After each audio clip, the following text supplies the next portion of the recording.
ubatizo katika Roho Mtakatifu ni kitu gani? Ubatizo katika Roho Mtakatifu ni kitu gani? Naweza kwa tafsiri yote, lakini nimeweka machache hapa. Sema ubatizo katika Roho Mtakatifu ni tukio lenye nguvu sana kiroho kwa ajili ya wote wanaomwamini Kristo. Hili ni tukio lenye nguvu sana kiroho kwamba kwa wote wanaomwamini Kristo, kwa kweli ajenda hii, ubatizo huu katika Roho Mtakatifu ni moja ya matukio ya maana sana. Kwa hiyo ni muhimu kila mwamini afikie mahali pa kutaka na kupokea ubatizo huu. Maana ni tukio lenye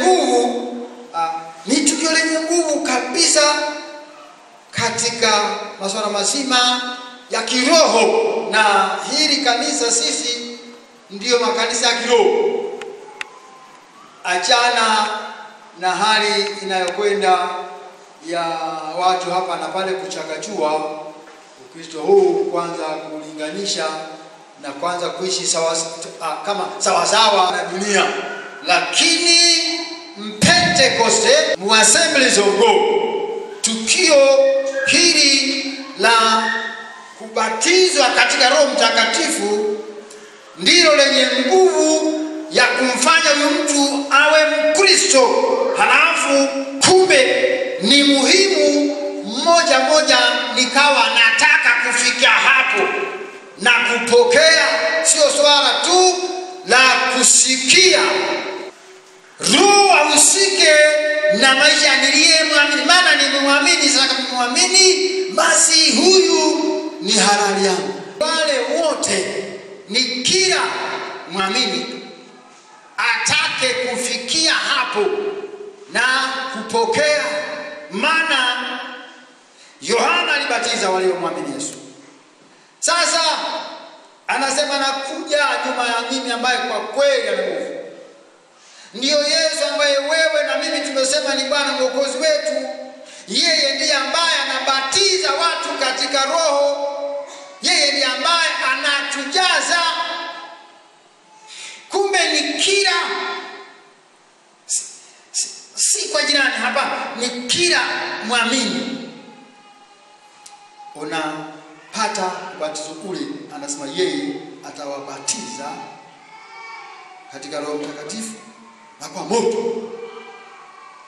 Hapa pana maana gani? Kwamba iko nguvu na uko uweza ndani ya Roho Mtakatifu ambao unafanya huyu mwamini awe na nguvu vile vile, awe na uweza vile vile wa kushinda, wa kutembea katika ushindi. Sema amina kubwa. Katikati ya Ukristo, kinachokupa nguvu ni huyo Roho. Unapobatizwa katika Roho, Matendo 1:8 haijawahi kunong'ona. Inasema lakini mtapokea nguvu akisha kuajilia juu yenu Roho Mtakatifu, nanyi mtakuwa mashahidi wangu kuanzia Yerusalemu, Uyahudi, Samaria mpaka mwisho wa nchi. Sio kabla ya mtu kubatizwa na Roho Mtakatifu. Huyu shahidi wa Mungu, huyu na nguvu za Mungu nje ya ubatizo. Kumbe mwamini ni tamani, nitake, alafu nipokee, ninakuwa na nguvu. Utendaji wako, maisha yako, kitu hiki ni tukio lenye nguvu sana kiroho. Maana ina nafasi ya kuyabadilisha maisha ya mtu. Ubatizo katika Roho Mtakatifu una nafasi